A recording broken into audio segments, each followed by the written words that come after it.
자, 이 절차 한번 이어가 보겠습니다. 법인의 해산 사유가 발생을 했다. 그러면 이제 해산해야 되겠죠. 해산하게 되면 청산 업무를 해야 되는데 그 청산 업무를 하기 위해서 청산인이 취임하게 됩니다.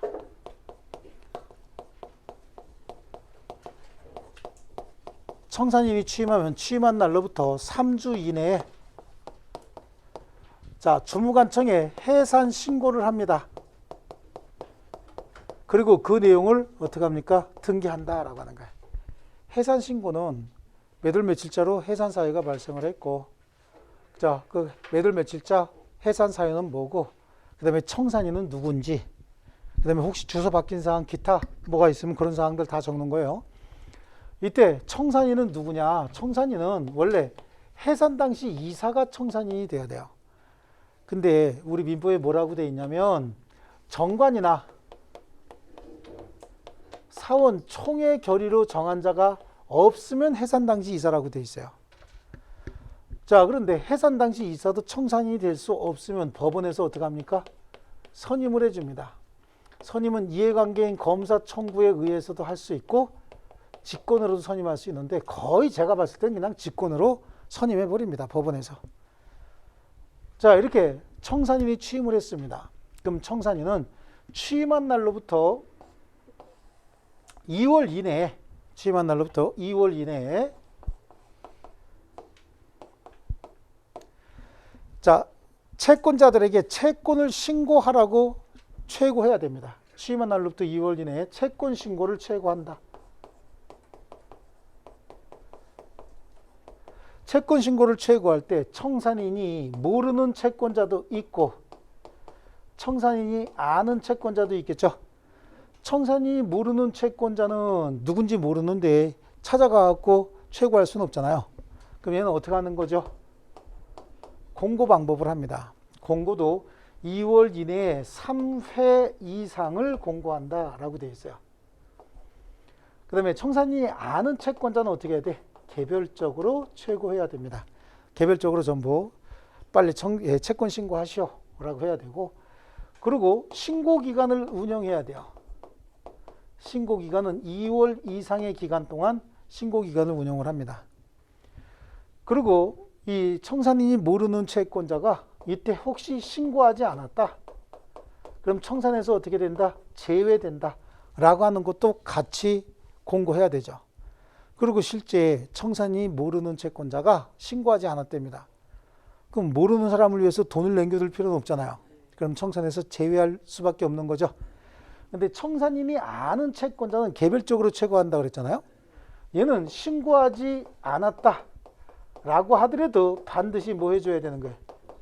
변제해줘야 된다라고 하는 거죠. 그리고 이 채권 신고 기간 중에는 채무 변제가 금지가 됩니다. 채무 변제가 금지가 되는 이유가 뭐야? 채권자의 채권 신고를 다 받고, 그렇죠?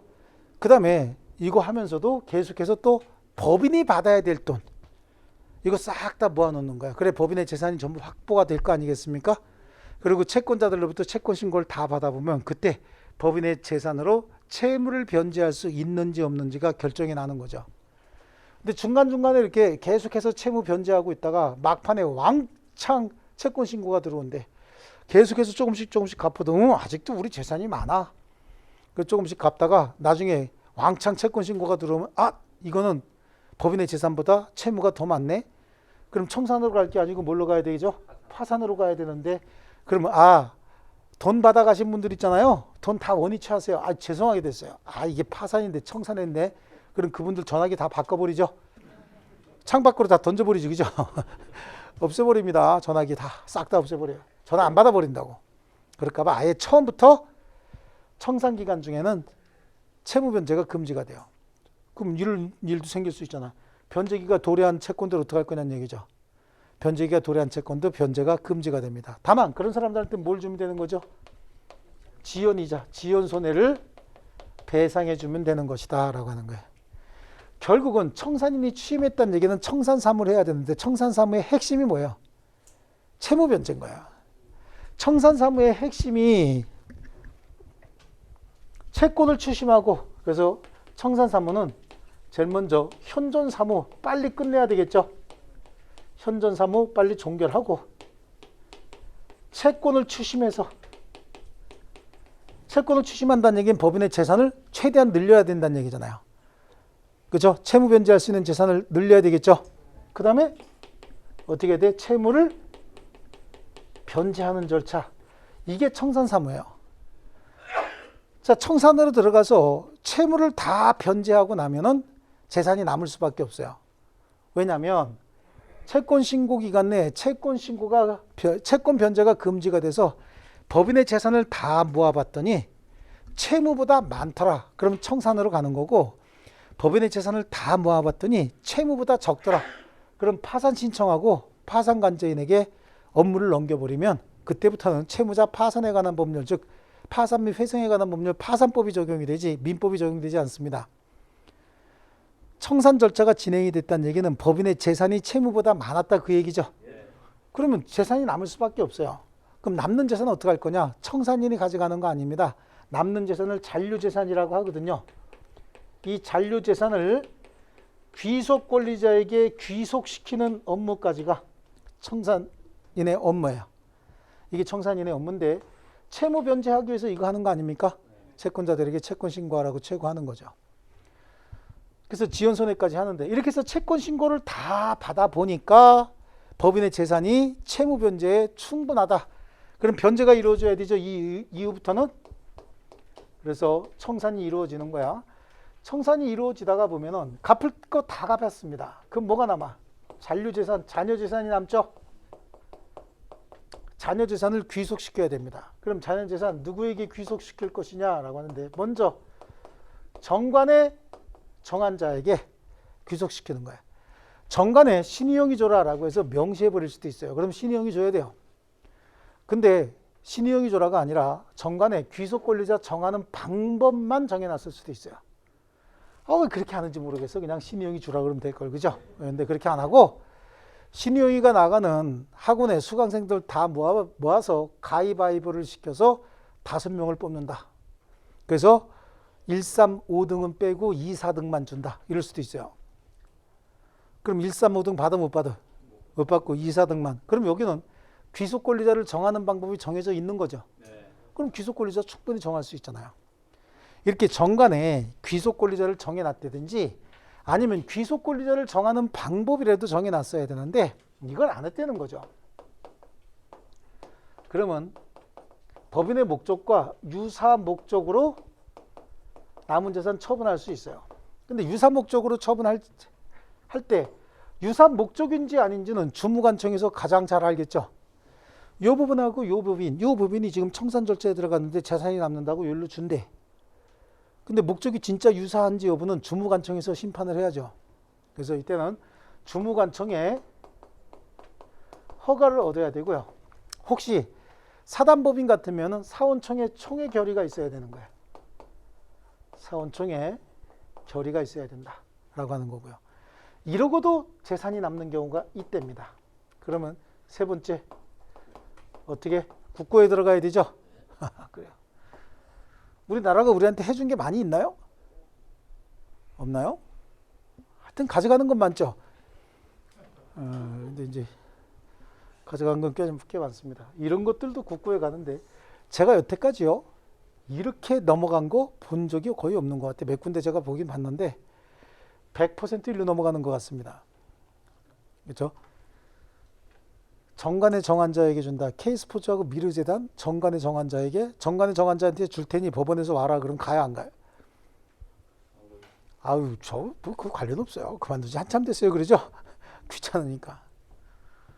유사 목적 이거 잘못 주면 부정행위에 휘말려 가지고 골치 아파요. 그러니까 가장 좋은 게 어디야? 여기야. 여기도 정관이나 사원청에 정한자가 있고 이게 없으면 이사가 없으면 이사나 기타 청산인이 없는 경우에는 법원에서 선임한다 그랬잖아요. 청구 또는 직권으로 선임한다 그랬죠. 제가 청구 다 이거야. 100% 그냥. 이거예요. 거의 변호사들이 해먹어. 변호사들이. 예, 싹 다 해먹어요. 자, 이게 왜 이렇게 나오냐면 이렇게 놓으면 일이 간단해. 왜냐하면 변호사가 선임되면 전부 청산인이 모르는 채권자죠. 아, 얘가 있으면 아는 채권자도 있잖아. 근데 이렇게 하면 청산인이 모르는 채권자 아니냐고. 아는 채권자는 다 갚아야 되잖아. 근데 모르는 채권자밖에 없죠. 그럼 공고하고 끝낼 수가 있잖아. 그 나중에 아니 나 여기 지금 돈 빌려준 거 많은데 그러면 신문 안 보셨어요? 그러고 끝나는 거죠 뭐 그냥. 그죠? 예. 우리를 위한 건지 지들 편의를 위한 건지 말은 사람 됐습니다. 이것도 괜히 분위기 안 좋아지니까. 에듀윌 유료 회원만의 라이브 클래스. 두 번째 시간 보겠습니다. 이제는 이제 몰라 새로 갑니다. 자, 정신 차리시고 이번에 합격 진도 나갑시다. 누구세요? 전 애들 교수인데요. 제가 늘 가까이 있으니까 이번엔 합격. 집에서도 학원처럼 공부하는 혜택. 오직 에듀윌 유료 회원에게만. 에듀윌. 우와, 진짜 가까이 계시네요. 이것도 괜히 분위기 안 좋아지니까. 자, 자녀 재산 귀속 권리자에게 귀속시키고 나면 청산 사무가 종결이 된 거예요. 청산 사무가 종결이 됐답니다. 그럼 법인은 어떻게 되는 거죠? 소멸한 거지. 소멸했으면 그날로부터 3주 이내에 주무관청에 신고합니다. 그 주된 사무소, 분사무소가 그 등기를 하는 거죠. 자, 이래서 법인이 소멸한 것으로 알고 손을 탁탁탁탁 털고 문을 닫으려고 했더니 누군가 가까이 옵니다. 누구시오? 그랬더니 법인에 돈 갚을 게 있어서 왔다는 거예요. 얼만데? 그때 20만 원이래요. 그럼 법인의 재산이 남은 거야, 안 남은 거야? 남은 거죠. 그럼 그거 받아야 되겠죠? 그래서 국고에 귀속을 시켜야 됩니다. 그리고 또 샷다 내리려고 그랬더니 어떤 놈이 또 온다. 겁나 죽겠다, 그죠? 댁은 또 뭐요? 그랬더니 나도 빚진 거 있대요. 얼마? 5만 원. 그것도 귀속시켜야 되죠.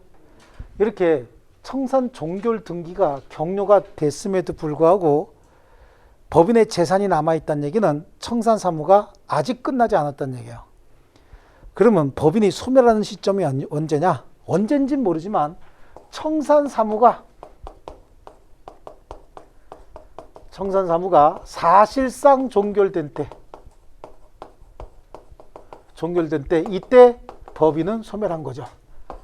그래서 청산 사무가 끝난 줄 알고 청산 종결 등기를 격려한 경우에도 청산 사무가 사실상 종결되지 않았다면 청산 법인으로서 계속해서 권리와 의무가 있는 겁니다. 아시겠죠? 그래서 청산 종결 등기는 됐지만 그럼 이 등기는 제3자에 대한 대항 요건에 불과한 거예요. 아시겠죠? 이 등기 자체가 법인의 소멸 사유가 될 수는 없습니다. 아시겠습니까? 그래서 우리 다시 법인으로 가면 청산법인의 기관이에요. 자, 법인이 해산한 때는 파산의 경우를 제외하고 이사가 청산이 되는데 정관 또는 총회 결의로 달리 정한 바가 있으면 그에 따른다. 결국은 순서 따지면 정관 또는 총회 결의로 정한 자, 그 다음에 이사겠죠. 자, 전조 규정에 의하여 청산인이 될 자가 없거나 청산인의 결혼으로 인하여 손해가 생길 염려가 있을 때 법원은 직권 또는 이해관계인 검사 청구에 의해서 청산인을 선임할 수 있다. 근데 100% 이렇게 나간다 그랬죠. 근데 굳이 시험 목적상 순서를 정한다면 이 순서가 되는 거예요. 근데 이것도 또 법인의 해산의 경우에 원칙적으로 이사가 청산이 된다. 이것도 맞는 지문이라고. 법인이 해산하면 이사가 청산이 되는데 예외적으로 정관이나 사원청의 결의로 정한 바가 있으면 그에 따른다. 이렇게 돼 있잖아. 법 조문이요. 그러니까 원칙적으로 이사가 청산이 된다. 그것도 맞는 지문이고 세무사 시험에 그걸 맞는 걸로 나왔고 우리 시험에는 순서로 이렇게 나왔고 순서대로 제1순위 누구죠? 정관 또는 총회 결의로 정한 자. 두 번째가 이사. 세 번째가 법원에서 선임이죠. 예. 자, 청산은 거의 더 볼 거 없고요. 다음 페이지 보면은요. 양쪽 가로 2번에 청산법인은 해산 전 법인과 동일성이 유지가 됩니다. 사원청의 감사 등은 기관은 그대로 있다고 얘기를 했죠. 법인이 완전히 소멸할 때까지요. 그럼 청산 사무는 뭐냐라고 하는 거야. 자, 청산인은 파산의 경우를 제외하고는 취임 후 3주간 이내에 해산 사유 및 연호를 청산인의 성명 주소, 대표권 제안했을 땐 그 제안을 주된 사무소, 분사무소에 등기한다. 그렇죠? 예, 그리고 등기는 뭐 부동산 법인 등기에 준용한다. 뭐 특별한 내용은 없어요. 거기는요. 청산인은 파산의 경우를 제외하고 취임 후 3주간 내에 전조 1항의 사항을 주무관청에 신고한다. 자, 청산 중 취임한 청산인 대표기관만 바뀌었잖아. 그러니까 주소만 신고하면 되는 거죠. 성명 주소. 그러니까 결국은 청산인 취임한 날로부터 3주 이내에 해산신고 등기하는데 해산신고는 주무관청에 신고하는 게 항상. 원래 전체적인 주무관청에 신고했는지 안 했는지, 공고는 했는지 안 했는지, 이거는 다 어디서 통지합니까? 법원에 업무 통지를 받아요. 신고사항을 주무관청에 신고했는지 안 했는지, 등기했는지 안 했는지는 다 어디서 통지한다고요? 법원에서 통지합니다. 그럼 청산인의 직무는 뭐냐? 청산인은 현존사무 빨리 끝내고 채권 추심 채무 변제 하고요. 자녀 재산, 남는 재산 어떻게? 권리자에게 인도해야 되겠죠? 예, 여기 법조문 가지고 다 그냥 해결이 됩니다. 그 다음에 다음 페이지 보면은 채무 변제가 나오죠. 청산인은 취임한 날로부터 2월 이내에 3회 이상 공고로 채권자에 대하여 일정 기간 내에 채권 신고할 것을 최고해야 되는데 그 최고 기간은 2월 이내에 3회 이상 공고를 하고 채권 신고 기간은 몇 개월 이상으로 하라고요? 2월 이상으로 한다. 전항의 공고는 기간 내에 채권자가 신고하지 않으면 청산에서 제외될 것을 표시하는데 그리고 법원에 등기와 똑같은 방법을 한다라고 하는 거고요. 채권 신고의 최고야. 청산인은 알고 있는 채권자에 대하여는 그랬으니까 88조 제1항은 채권 신고할 것을 최고해야 된다라고 할 때 그 1항은 모르는 채권자네 그러면. 그죠? 그래서 알고 있는 채권자에 대해서는 각각 그 채권 신고, 개별 최고한다는 얘기예요. 알고 있는 채권자는 청산에서 제외하지 못한다. 신고하지 않아도 반드시 뭐 하라고요? 변제해야 되고. 채권 신고 기간 내에는 2개월 이상 운영하는 요 기간 있잖아요. 요 기간 내에는 채무 변제가 금지가 됩니다.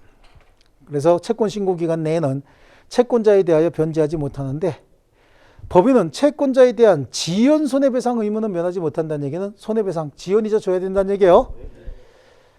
자, 채권 변제의 특례인데 청산 중인 법인은 변제기에 이르지 아니한 채권에 대해서도 변제할 수 있다. 그래 원래는 갚아야 될 게 2년 후에 갚아야 되는데 지금 청산 절차 진행 중이라고요.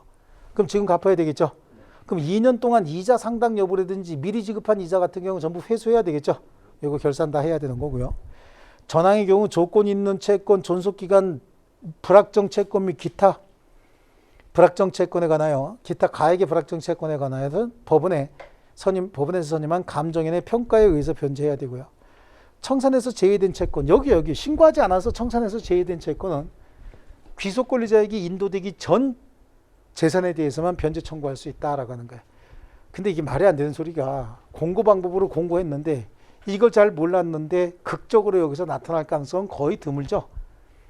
예, 거의 드물고 올해도 잘 안 와. 또 와가지고 괜히 뭐 상법상 법인 같으면은 아예 재산도 없고.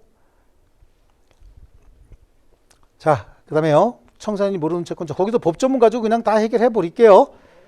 그다음에 다음 페이지 보면요, 제 80조에 자녀 재산의 귀속 권리자요. 해산한 법인의 재산은 정관으로 지정한 자에게 속하는데 정관으로 지정하지 않았거나 혹은 지정 방법도 정하지 않았대. 이사나 청산인은 주무관청의 허가를 얻어 유사 목적으로 처분할 수 있는데 사단 법인에 있어서는 총회 결의까지 있어야 되고요. 이렇게 해서 처분되지 아니한 재산은 어디에요? 국고에 귀속한다. 국고에 넘어가는 거지 구성원들에게 배당하는 거 아닙니다. 거기도 법조문 이상 더 이상 볼 건 없고요. 그래서 거기 국고 귀속에 밑에 동그라미 3번 나오잖아요. 거기 니은만 좀 붙여놓을게요. 민법상 사단법인 또는 재단법인은 모두 비영리법인이므로 자녀 재산을 사원이나 구성원에게 분배할 수는 없다. 금방 앞에서 설명을 했고요. 그 다음에 파산 신청입니다. 청산 중인 법인의 재산이 그 채무를 완조하기에 부족한 것이 분명한 때는 청산인은 지체 없이 파산 선고를 신청하고 이를 공고해야 된다. 파산 신청 후 파산관제인에게 파산에 관한 사무를 인계하면 파산 사무에 관한 청산인의 임무는 종료가 된다. 그때 이제 파산관제인이 등장을 하는 거고 법도 채무자 회생 및 파산에 관한 법률 이게 적용이 돼요. 그 다음에 청산 종결 등기와 신고야. 청산이 완료되면 청산인은 3주간 내에 이를 등기하고 주무관청에 신고합니다. 그래서 청산 사무의 종결은 법인의 소멸 사유에 해당하나 청산 종결 등기는 제3자에 대한 대항 요건인데요. 중요한 건 3번에 있어요. 그래서 청산 종결 등기가 격려된 경우에도 청산 사무가 종료되었다고 할 수 없는 경우에는 청산법인으로 존속한다죠. 그거에 관한 판례가 다음 페이지 나옵니다. 다음 페이지 판례 그 되게 중요하고 많이 나왔던 겁니다. 이건 다 줄쳐 놓으셔야 돼요. 법인이 소멸하는 것은 청산 종결 등기 시가 아니라 청산 사무가 사실상 종결된 때다. 청산 종결 등기는 법인 소멸의 대항 요건에 불과하고 청산 종결 등기가 격려된 때에도 청산 사무가 종결되었다고 할 수 없는 경우에는 청산 법인으로 계속해서 존속한다. 이거고요. 밑에 민법상 사단법인, 재단법인의 공통된 해산 사유가 아닌 것은 그랬죠. 그럼 뭐예요? 달파만 취사죠? 그렇죠? 달파만 취사. 이거 완전한 그냥 단순 암기사항이요. 달파만 취사. 근데 이렇게 해서 안 하고 달파만 취사 무결. 에이씨 다 있는데. 다 있죠. 달파만 취사 무결. 암기를 어떻게 하셨냐면 사단법인의 해산 사유, 재단법인의 해산 사유 이렇게만 했지. 여기까지는 겹치는 거 아니에요? 그럼 이게 공통된 해산 사유다라고 하는 게 제가 잘못한 거지. 그걸 공통된 해산 사유라고 안 가르쳐 줬으니까. 근데 수업 시간에 하긴 했는데 그게 공통된 해산 사유는 배운 적이 없다는 거야. 왜? 사단법인 해산 사유하고 재단법인 해산 사유만 배웠지 공통 해산 사유는 별도로 암기한 게 없대죠. 뭐 하여튼 그건 제 잘못이에요. 그래서 거기에 총사원 4분의 3 이상의 임의 해산 결의는 사단법인에만 있는 해산 사유죠. 그렇지 않습니까? 네. 거기 보니까 파 있고 설 법 총정 없는데? 파설 법 총정 없죠? 파만 있네. 네. 또 그렇게 해서 앞글자만 가지고 또 파악을 해서 답 없음 이러신 분들도 있습니다. 근데 그건 제 책임이 아니에요. 녹화된 강의는 나중에 몰아듣게 되더라고요. 라이브 클래스 같은 경우는 학원 스케줄에 맞춰서 꼭 들어야 하니까 공부도 미루지 않게 되고 학원에 가 있는 느낌이 들더라고요. 집에서도 생생한 강의 현장을 느끼고 싶다면 라이브 클래스가 딱인 것 같아요.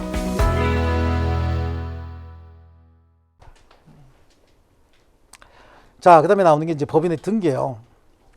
법인의 등기는 우리 앞에서 잠깐 봤던 거예요. 동그라미 2번에 설립 등기는 법인의 성립 요건이지만 사무소 이전이나 변경 등기 등 그 밖의 등기는 제3자에 대한 대항 요건이다. 그거 있죠?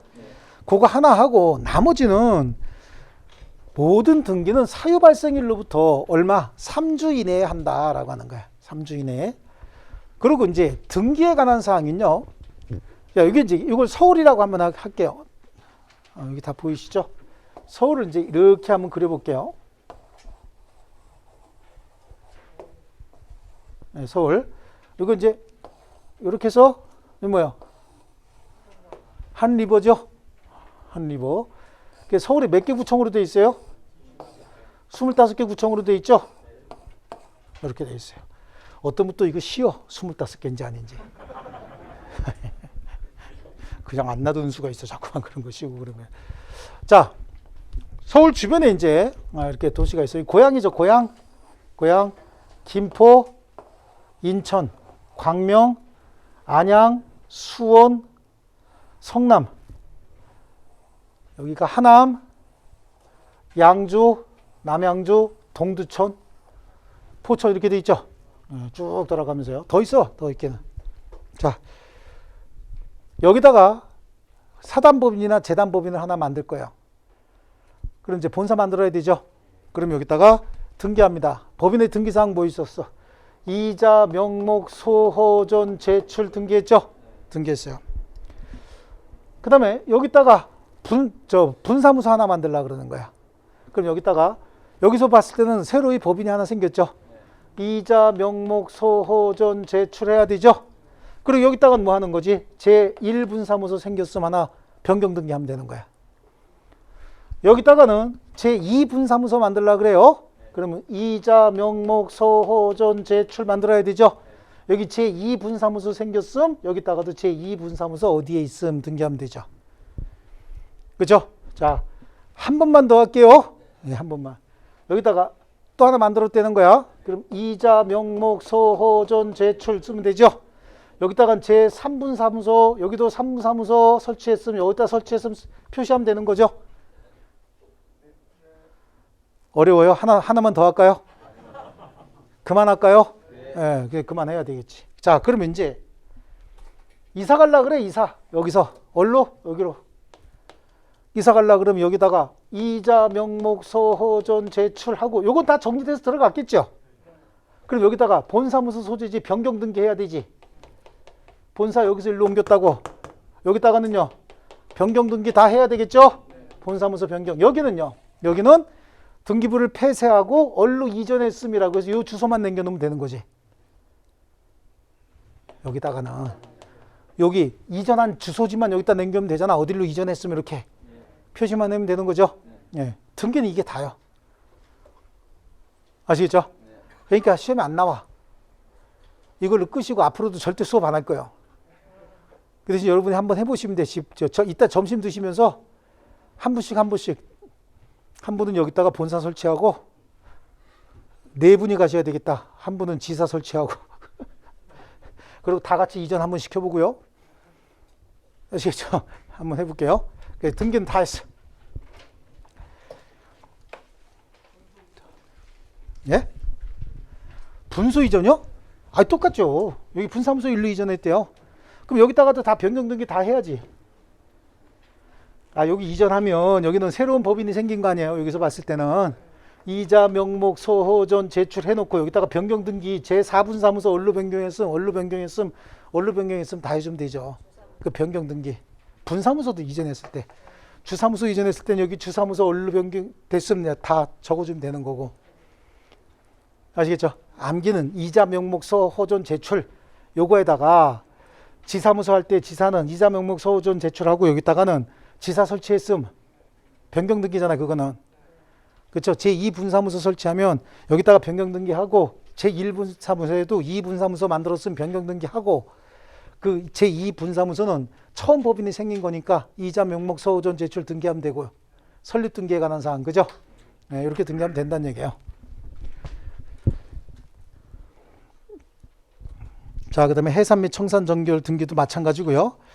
거기 보니까 149페이지에 법인의 감독과 벌칙이 나오죠. 자, 법인의 감독인데 제일 먼저 사무감독은 정상적인 사무집행은 어디서 감독해? 주무관청에서. 근데 청산 및 해산은 법원에서 지금 청산인 선임하고 다 해버리잖아요. 어디서 하는 거지? 법원의 감독을 받는다. 사무감독은 주무관청. 거기 2번에 해산 및 청산에 관한 감독은 어디서 한다고요? 법원에서 한다. 그걸로 그냥 끝이에요. 그 다음에 벌칙도 뭐 과태료 규정이 있는데 이 과태료 규정은 500만 원, 다음 페이지 보면 벌칙이에요.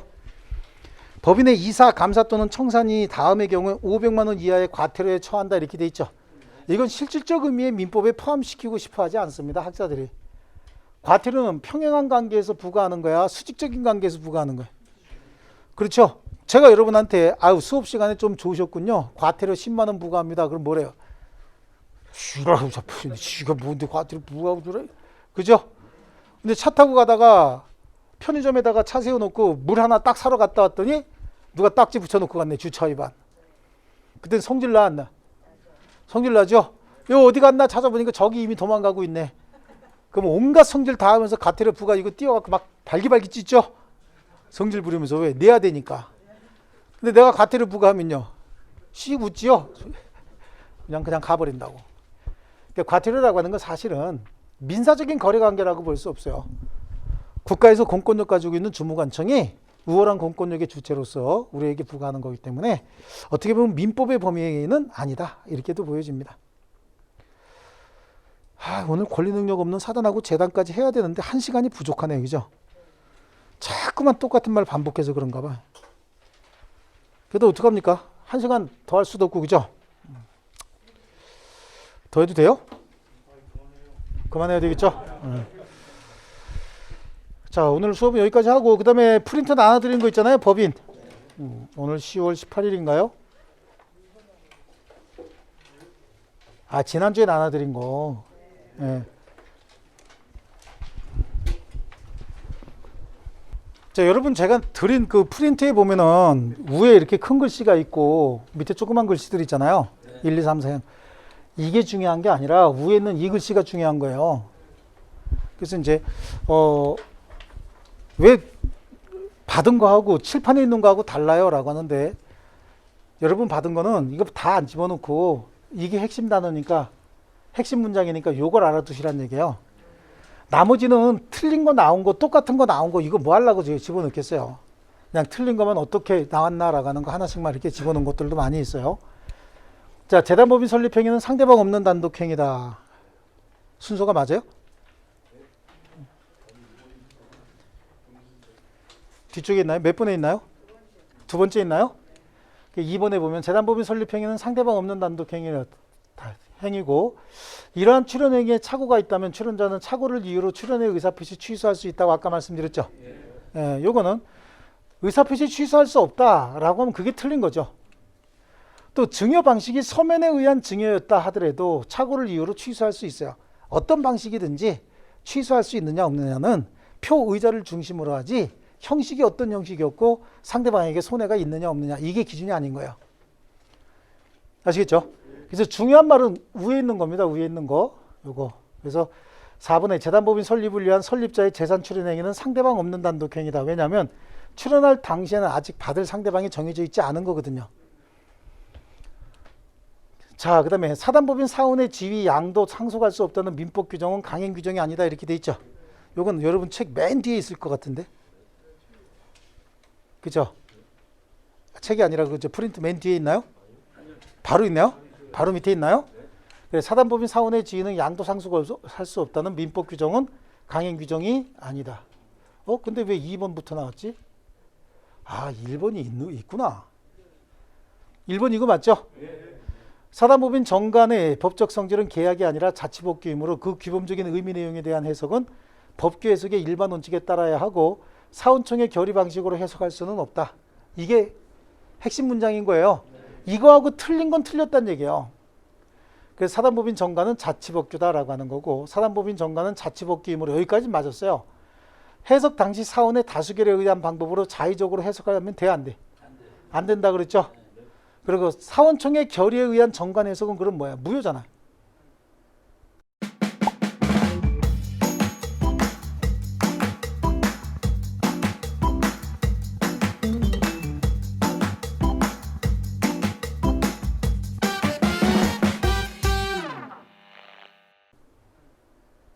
사원청의 결의 방식으로 정관 해석하면 무효라 그랬죠. 그러니까 구성원인 법원을 구속합니까? 안 하는 거죠. 그 다음에 정관의 규범적인 의미 내용과 다른 해석이 사원청의 결의에 의해서 표명됐다. 여기서 무효죠. 무효니까 구성원에게 구속력이 있어요 없어요? 없어야 되는 거 아닙니까? 그러니까 문장은 이 문장을 아시라는 얘기예요. 이 문장을. 이 문장에서 맨날 이렇게 똑같이 나온다가 아니라 이 문장을 뭐라고 바꿔내느냐 이게 중요한 거예요. 아시겠죠? 막 뒤에서 뭘 적나 그랬더니 막 이거 막 적고 있는데 필요 없습니다. 이거 아시는 게 중요한 거예요. 이거. 아시겠죠? 네. 이거 했고. 자, 사단법인 사원의 지위 양도 상수가 할 수 없다는 민법 규정은 강행 규정이 아니라는 얘기는 뭐죠? 양도할 수 있다는 얘기죠. 민법 규정은 강행 규정이 아니다. 이건 맞았고요. 그러면 사원의 지위는 정관에 의해서 양도될 수 있다죠. 그리고 사단법인 사원의 지위는 특별한 사정이 없는 한 양도 상속할 수 없다. 그런 거야. 양도 상속할 수 없다. 있어요. 이런 규정이. 특별한 사정이 없는 한. 하지만 강행 규정은 아니라 그랬잖아요. 시험 이 지문이 그럼 나오면 맞는 지문이야? 틀린 지문이야? 그렇지. 특별한 사정이 없는 한. 그럼 특별한 사정이 뭐가 될 수 있느냐? 정관이나 또는 사원청의 결의나 또는 관행에 의해서 양도될 수도 있어요. 아시겠죠? 이런 지문이 조금 이제 헷갈릴 수 있는 거고요. 자, 법인이 공익을 해야 하는 행위를 하거나 목적 외 사업 또는 허가 조건을 위반한 때 주무관청은 허가 취소할 수 있는 거죠. 법인이 목적 이외의 사업을 했대. 이거는 목적 이외의 사업을 했으면 목적 위반이에요. 딴짓 했으니까. 허가 자체를 취소해야 되는 거고요. 공익을 해야 할 때 취소할 수 있고, 공익을 해야 할 때 설립허가 취소할 수 있다. 취소나 설립허가 취소나 마찬가지죠. 가끔가다 이 주무관청이 뭘로 바뀌어 나올 수 있냐면 법원으로 바뀌어 나올 수 있다고. 아시겠죠? 그래서 이 경우에 주무관청 대신 뭘로 바뀌면 안 된다? 법원으로 바뀌면 안 된다. 아시겠죠? 그럼 이거 시험장에서 잘 못 찾아낸다고 이게. 이해하셨어요? 자, 특정 부동산을 출연해서 재단법인 설립하고자 하는 경우에 제3자에 대한 관계에서 부동산이 재단법인에 귀속되기 위해서는 제3자요? 부동산에 대한 소유권 이전 등기가 필요하죠? 좋습니다.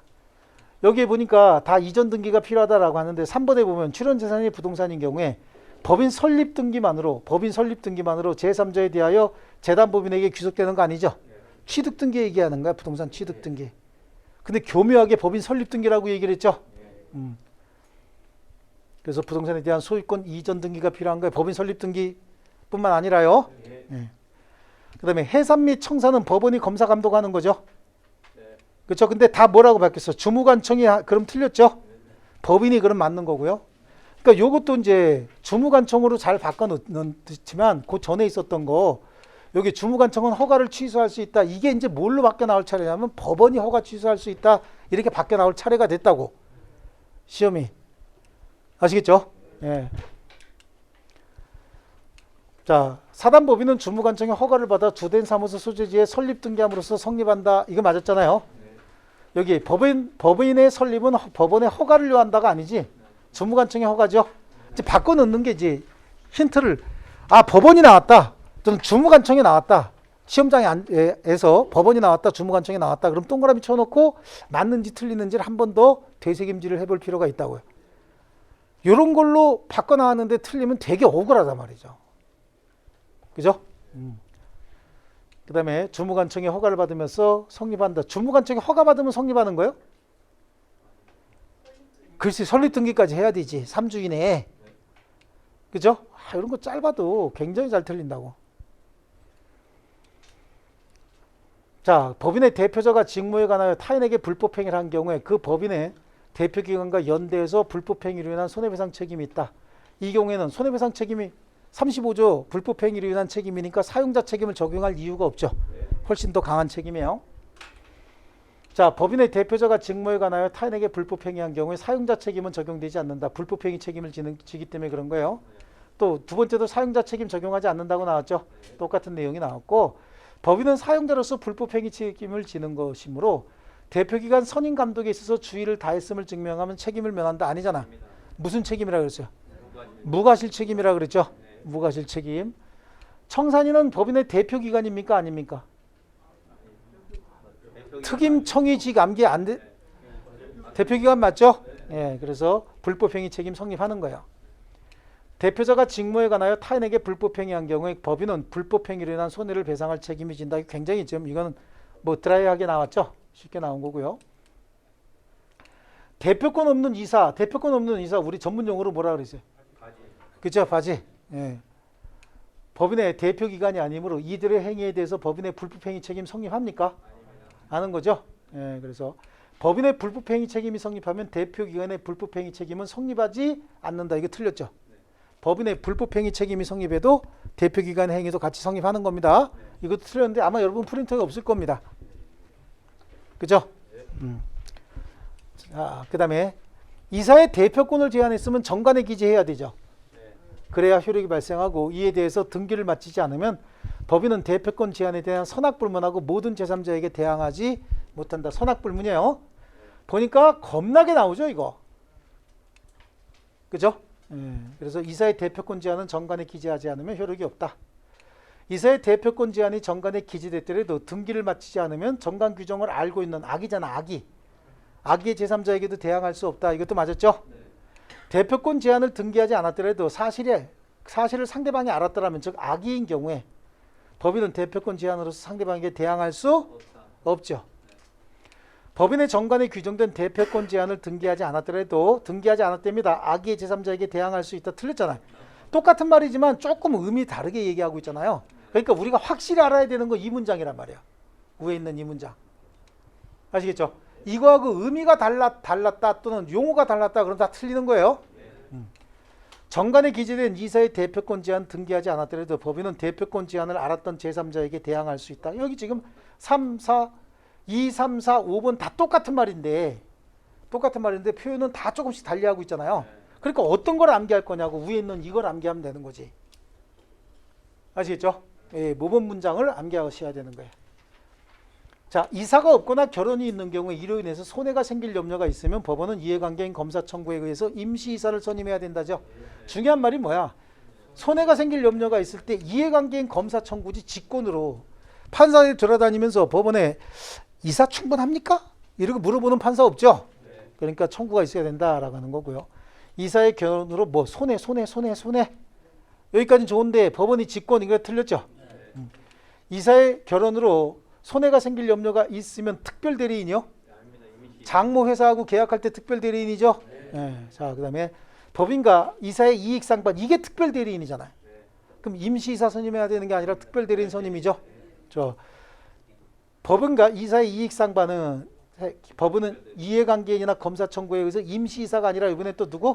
특별 대리인이죠. 이사가 없거나 결혼이 있는 경우에 손해가 생길 염려가 있을 때 법원 이해관계인 검사 청구에 의해서 임시이사 선임 똑같은 말이에요. 5번, 6번은. 완벽히 똑같습니다. 그러니까 여기서는 지금 임시이사와 특별 대리인만 좀 잘 구분하면 되겠네. 그죠? 예, 청산인은 청산법인의 대표기관이고 이사는 평상시에 활동하는 애고 직무대행자는 이사의 업무 집행을 정지하는 가처분 명령으로 주로 등장하는 애잖아요. 그러니까 우리 시험에 등장했고 여러분을 헷갈리게 하는 건 특별대리인하고 뭐죠? 임시이사. 요 두 개 갖고 헷갈리게 한다고. 아시겠죠? 직무대행자는 별도로 나온다고. 그러니까 임시이사와 특별대리인만 잘 구분하시면 돼요. 시험과 관련돼서는요. 예. 자, 그 다음에 법인과 이사의 이익상반에 대해서 이사는 대표권이 없으나 법원은 이해관계인 검사 청구에 의해서 특별대리인 선임한다죠. 결국은 그 문제잖아요. 또 여기는 사원총회에서 사단법인과 어느 사원과의 관계사항을 의결하는 경우 여기 이사도 이익상반행위지만 이것도 뭐죠? 이것도 이익상반행위거든. 그럼 이사는 대표권이 없지만 사원은 결의권이 없는 거죠. 이해되셨어요? 네. 자, 그 다음에 법인과 이사의 이익상반, 그 이사는 대표권이 없다. 그럼 누가 등장한다고요? 특별 대리인이 등장한다. 특별 대리인은 직권으로 선임합니까? 아니죠. 이해관계인 검사 청구해야 되겠죠? 네. 이사가 여러 명이면 특별한 사정이 없는 한 법인 사무에 관하여 각자 법인을 단독으로 대표하는 거죠. 네. 몰려다니면 안 되는 거야. 각자 다녀야지. 이사가 여럿인 경우에 정관에 다른 규정이 없으면 사무집행은 이사 각자가 결정이 아니라 사무집행은 어떡하고? 이사 과반수죠. 대표할 때만 각자 단독이고 사무집행은 과반수잖아요. 그 다음에 2번도 마찬가지지. 이사가 여럿이 있는 경우에 정관에 다른 규정이 없으면 이사 과반수로서 대표입니까? 대표는 각자 단독이죠. 예. 그 다음에 특별한 사정이 없는 한 이사는 법인 사무에 관하여 각자 대표. 그죠? 법인의 대표기관 이사 되어야 되는데 이사가 수인이면 특별한 사정이 없는 한 각자 단독 대표. 그죠? 예. 그래서 여기는 대표하고 업무 집행. 대표는 각자, 업무 집행은 과반수. 그로 인해서 법인에 손해가 생기면 손해배상은 연대해서. 다시 한번 수인의 이사는 각자 단독 대표, 업무 집행은 과반수. 그로 인해서 법인에 손해 끼치면 연대 책임. 아시겠어요? 예. 다 했네. 자, 수고하셨고요. 오늘도 조금 늦었네, 그죠? 막 그렇게 화장실에서 막 욕하면서 늦게 끝내준다고 욕하다가 걸리면 안 참아요. 자, 수고하셨습니다.